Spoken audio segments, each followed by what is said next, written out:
Bonjour à tous, c'est Jenny Garden, je suis médium énergéticienne et en ce sens, je canalise les messages de votre flamme jumelle. Si toutefois vous êtes intéressé pour bénéficier de cette prestation, n'hésitez pas à aller en dessous de la vidéo dans la description et vous aurez les coordonnées pour me joindre pour faire cette canalisation tout simplement. Alors, ici, je vais vous partager le message d'un runner pour Satchaser. Je les remercie d'ailleurs tous les deux pour m'avoir autorisé à partager ce message avec vous. Vous êtes d'ailleurs nombreux à me faire des retours en me disant que ça vous aide sur vos parcours, donc je vous en remercie aussi. Allez, donc ici on va partir sur les questions. Donc la première c'est: comment se sent-il lors de nos escapades sexuelles, donc intimes, hein, quand il y a de l'intimité, comment ça se passe de son côté? Allez, c'est parti. Ici, le runner répond: je me sens bien dans ces moments d'intimité entre nous. Je me sens à l'aise, libre d'être moi. C'est comme si je pouvais être complètement libre de me laisser aller. Je me contrôle sans cesse et cela me fait du bien de lâcher cette pression. Je sens que je peux être moi-même avec toi, mais je ne me libère complètement que dans ces moments d'intimité. Il y a une barrière qui saute. Je lâche mon masque, enfin.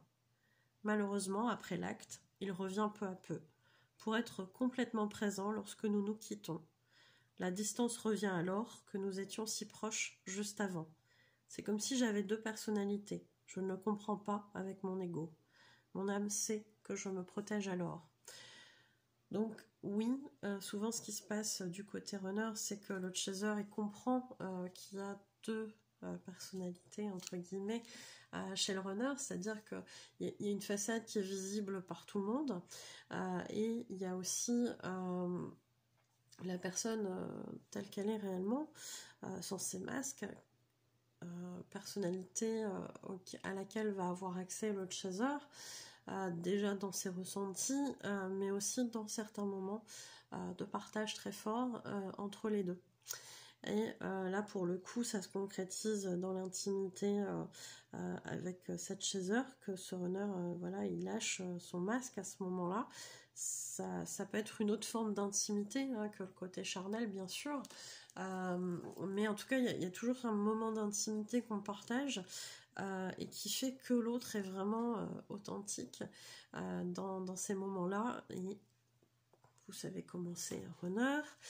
À partir du moment où il commence à en dire beaucoup sur lui, sur ce qu'il ressent au niveau émotionnel, bah derrière il y a des peurs paniques qui se réactivent et il y a cette notion de je dois me protéger, et là on repart avec le faux self. Qui va voilà, afficher de nouveau une façade, qui va afficher un côté sûr de lui, etc., qui va potentiellement dire des choses qui sont pas tout à fait vraies, du genre on est juste amis, etc., je ressens pas de sentiments amoureux et tout le tralala. Vous connaissez la chanson, voilà. Alors qu'en fait c'est pas vrai, mais c'est trop dangereux de l'avouer. Bon, du coup on se protège.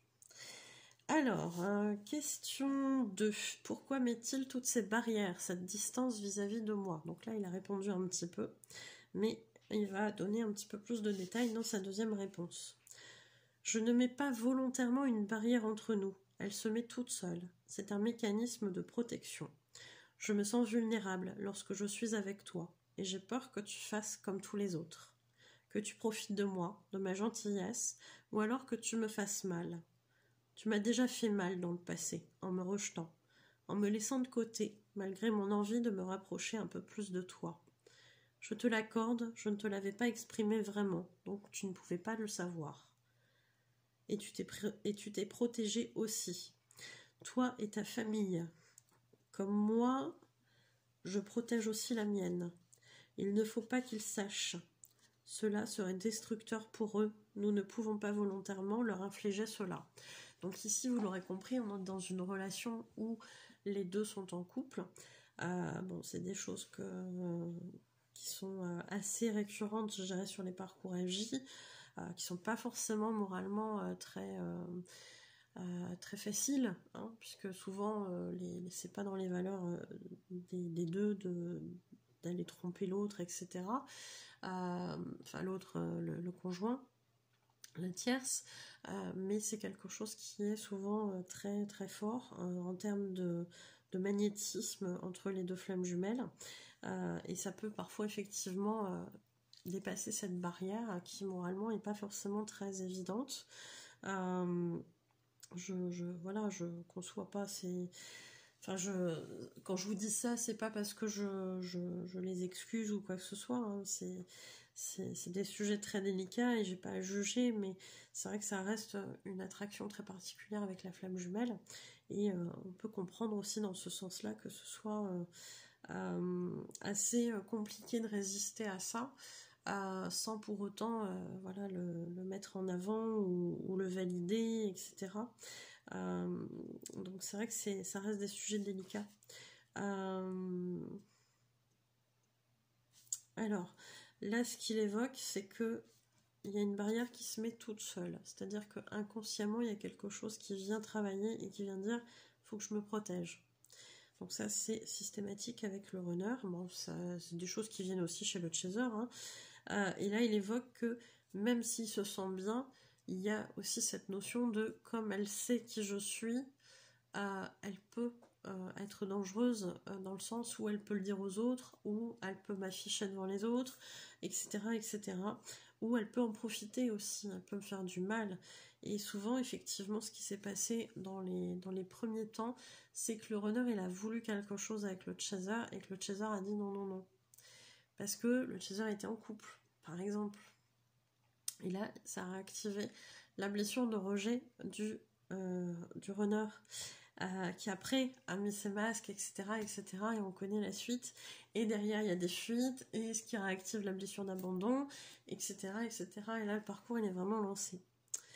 Donc oui, il y a eu des douleurs dans le passé, il y a eu un rejet dans le passé, et derrière ça, on se protège. On se protège parce que finalement, avec la chaser, ça fait encore plus mal qu'avec les autres. Donc c'est compliqué.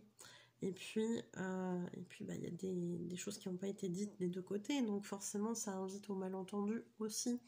D'où la communication qui est importante, hein, sur les parcours quand on est en capacité de le faire, parce que quand les blessures, elles sont trop présentes, c'est compliqué.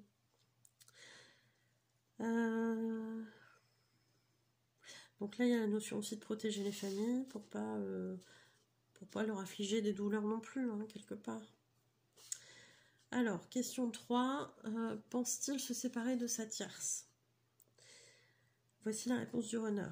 Pour la même raison que ce que je viens d'évoquer. Non, pour le moment, il n'est pas envisageable pour moi de quitter ma compagne. Cela serait trop difficile à vivre pour elle et nos enfants.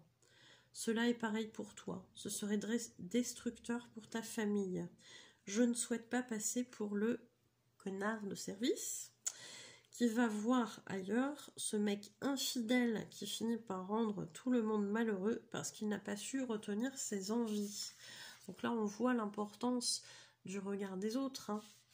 Mais aussi le jugement qu'on peut avoir aussi envers soi-même quand il y a des choses qui ne sont pas forcément alignées, des comportements qui ne sont pas alignés.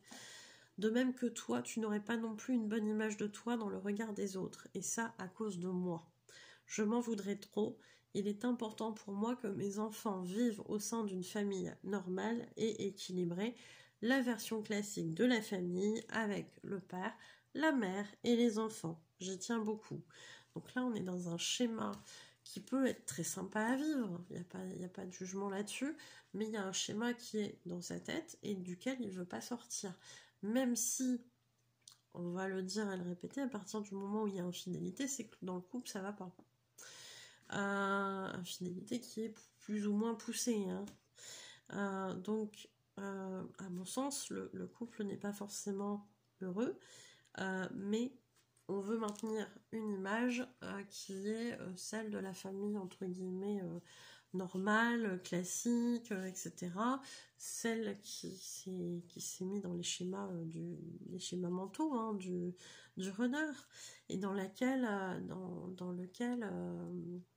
dans ce schéma-là, il doit rentrer, en fait, hein, il doit rentrer là-dedans pour être considéré comme normal, bonne personne, etc. Hein. Sauf qu'en fait, c'est pas tout à fait ça, la réalité. Mais ça, ce sont ces schémas limitants. Allez, on va passer au message libre. Tu sais, je ne joue pas avec toi. Je t'aime. J'adore nos moments de câlin, de tendresse. J'adore ta douceur et ton odeur. Je pourrais me shooter à l'odeur de ta peau. C'est bien pour cela que c'est aussi ressenti comme dangereux de mon côté. Je ferais comment sans cela? Même si je ne montrerai rien pour garder la face et pour me persuader que tout va bien alors que je serais dévastée. Je ne le vivrai pas bien du tout. Le manque est là, il se fait ressentir très fortement, mais j'essaie de résister, par ego. Te montrer ton importance, ce serait te laisser entrer en moi et te donner le pouvoir de me détruire de l'intérieur. Je suis effrayée qu'un jour nous ne soyons plus du tout en contact et que tu m'oublies. Quand tu as stoppé nos relations intimes, j'ai cru, ou plutôt mon ego a cru que tu ne m'aimais plus, que tu ne voudrais plus jamais de rapprochement avec moi, et j'ai eu peur de te perdre. Mais il était hors de question pour moi de te dire cela. Il fallait que je garde la face, que je ne te montre pas que j'avais peur de te perdre. Tu en aurais profité pour jubiler, pour me narguer sur des choses que tu sentais déjà et que je ne voulais pas avouer. Du moins, c'est ce que je me dis. Donc on voit là l'importance de l'ego, hein. Non, il faut pas que je dise, parce que sinon elle va profiter de moi, elle peut me faire souffrir, elle peut me faire du mal, etc. On voit hein, toutes les peurs qui sont projetées là-dessus, sur ces relations-là, enfin sur cette relation-là. On voit toute l'importance aussi de ses ressentis quand il est en contact avec son chaser. Il vaut mieux contrôler et donner de temps en temps quelque chose quand on est en capacité derrière de contrôler ce qu'il y a.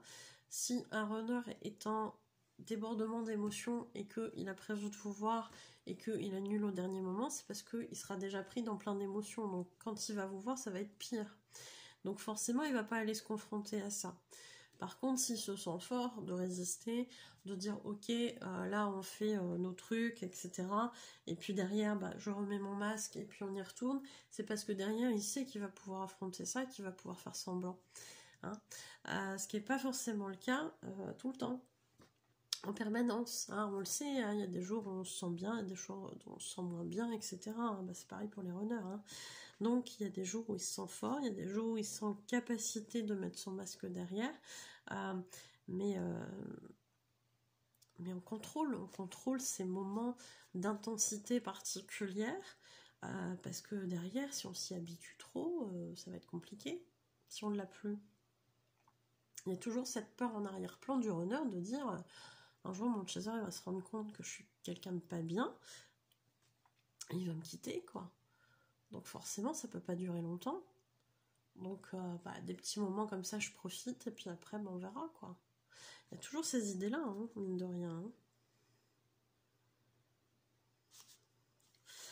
Alors, je dois rester fort et assumer mes responsabilités envers ma famille et toi avec la tienne. Je ne suis pas prêt à aller au fond de notre histoire. J'ai encore trop peur, c'est bien pour cela que je m'éloigne après avoir fait l'amour avec toi. Je suis désolée car tu mérites mieux que cela. Tu es une femme formidable et pleine de douceur et je ne te mérite pas. Excuse-moi de te faire souffrir. Donc on voit aussi toute la culpabilité que ça amène, aussi bien envers son chaser qui effectivement mérite mieux que certains moments comme ça. Si le chaser il rêve d'une vraie relation, forcément ça va pas dans son sens, ça va pas dans ce sens-là. Donc c'est pas forcément du respect du côté du runner, dans le sens où il sait que son chaser il attend autre chose. Donc c'est là aussi où on vous dit, les chasers, de mettre vos limites.